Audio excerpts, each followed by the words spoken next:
根据农粮署的资料，10月中这高丽菜出载679万丛，种了上过量。恐惊这1月要收成的时阵，继续会阁放盘。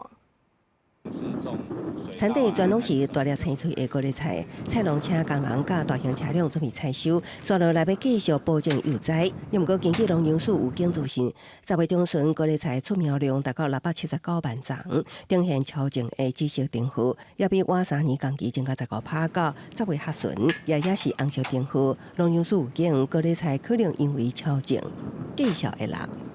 它生长期大概在2-3个月后嘛，那现在我们也是预估，就是说在2-3个月之后，这些种在田里面的这些高丽菜可能有一些盛产的情况。农粮署表示，10月下旬种的有固定每年1月采收，那在1月佫继续种，会拄到春节休期造成高丽菜伤过春。也毋过市警并无强制了，只会当由农民家己决定，这也互高丽菜农真烦恼。就惊种短期作物的农民也得种高丽菜，造成每年一季机会产量伤过济。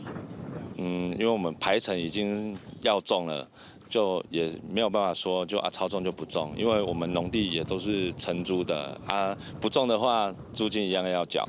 农民表示，即马初秋高丽菜产地价每公斤大约30，要毋过明年采收的时继续都会差真济。行政总署也公布10月消费者物价指数年增率1.69%，显示通膨情势降温。要毋过菜价有因为风台淡薄起。会高一点，但是也是跟前几个月大概1.7、1.8这样子差不多，不会说突然就往上跳，还没有看到那个迹象。